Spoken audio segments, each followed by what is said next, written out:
I still remember the moment the judge said it. This court recognizes Mark Ellis as the rightful owner of the 16.2 acres surveyed in 1964. The whole room froze. Even the reporters stopped typing. The HOA president, Dana Whitfield, who had spent weeks screaming that I was trespassing, just went silent. Her face turned white, and for the first time she didn't have a single word to throw at me. Yeah, that happened. But to understand how I got there, you have to start with a Saturday morning that should have been ordinary. I was just putting up a small wooden sign next to the old sycamore tree my grandfather planted.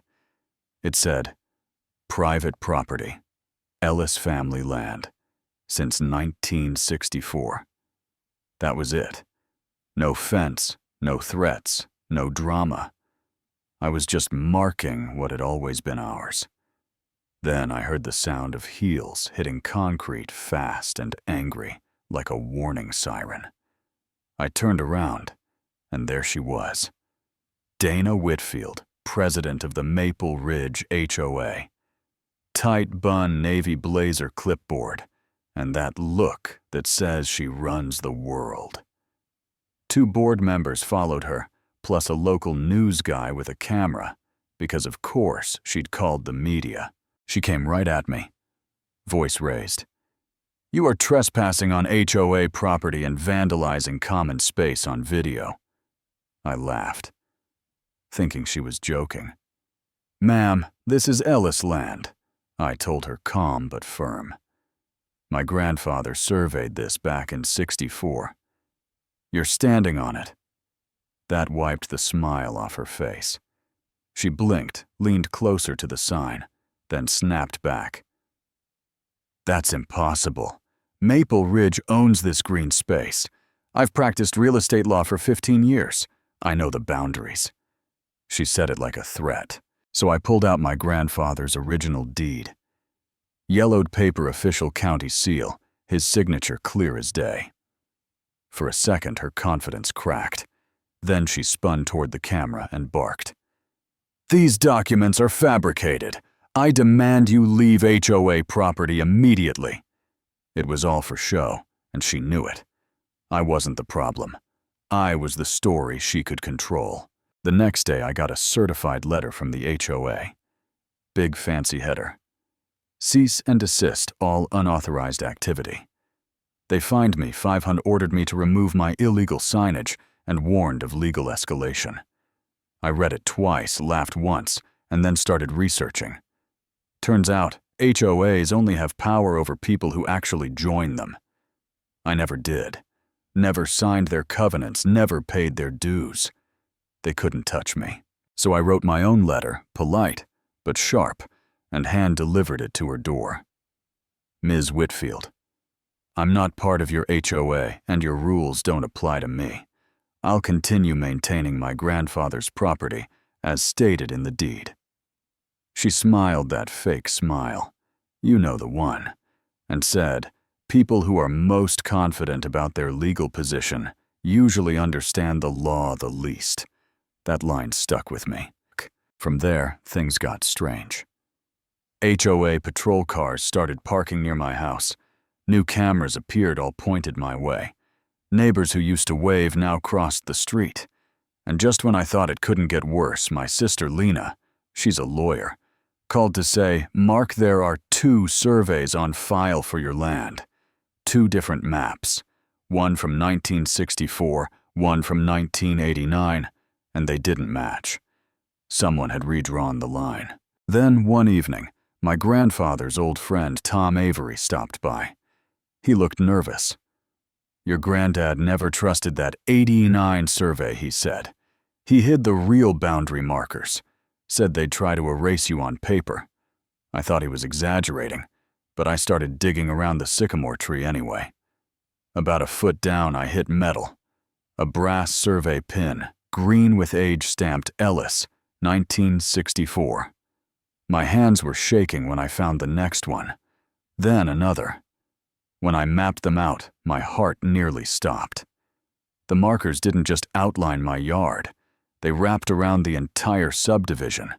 Every house, every street, every mailbox sat inside Ellis property. I didn't scream it from the rooftops. I just mailed a quiet notice to every homeowner. Based on county records, Maple Ridge Estates occupies Ellis land. Please contact me to discuss proper lease arrangements. I wasn't trying to evict anyone. I was trying to make it right. But Dana went nuclear. She called me a fraud, told the neighborhood I was trying to steal their homes. People I'd barbecued with wouldn't even look at me. Then her lawyer showed up. Rachel Knox. She walked into my living room with a leather briefcase and a smirk. "Mr. Ellis," she said, "laying out documents your grandfather's survey was never completed. He passed away before final certification. These papers are invalid." She had a death certificate. Except my grandfather didn't die until years after that survey. It was all fake, forged to erase our claim. That's when Lena broke down and told me the truth. Dana had blackmailed her, found out about a lapse in Lena's malpractice insurance, and threatened to destroy her career unless she fed them my legal plans. My own sister had been leaking information because she was scared. I can't describe that feeling, realizing you're fighting someone who already knows your every move. Then one morning, Tom texted Sycamore Tree, "Come alone." He was waiting with a dusty box and eyes full of guilt.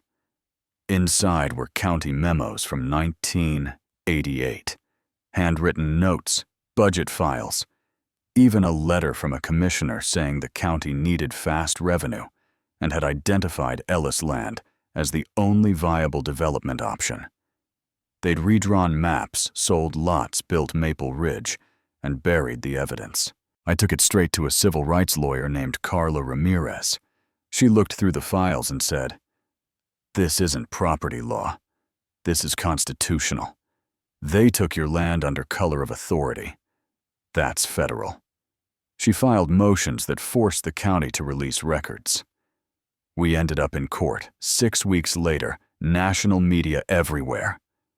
Donna walked in with 4 lawyers, chin high, pretending this was just a misunderstanding. Her team argued I was destroying innocent families. They brought in homeowners with kids, people crying, saying I was ruining lives. I almost broke right there. But then Tom took the stand.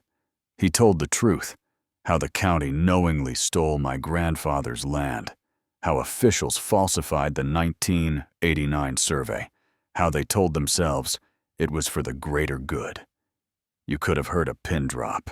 The judge went quiet for a long minute before reading the verdict. She declared the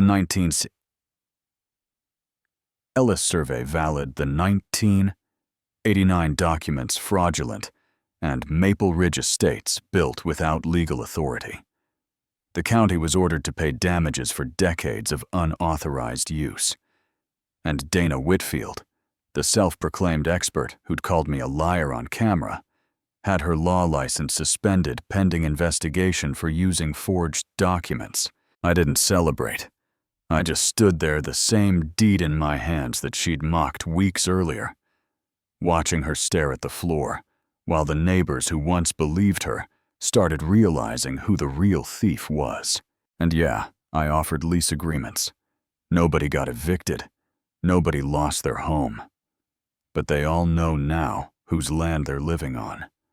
Some called me greedy. Some called me fair. Truth is, I just wanted my family's name back where it belonged. Funny thing is, the sycamore tree still stands right where all this started. I go out there sometimes and just listen to the wind through those branches, thinking about how my grandfather warned me never to trust people who hide behind authority. He was right. So here's my question for you. If your family's land got stolen and turned into a neighborhood, would you fight to get it back, even if it meant turning your neighbors against you? Or would you walk away to keep the peace? Tell me in the comments, because I've heard every side of this debate, and I'm still not sure what fair really means.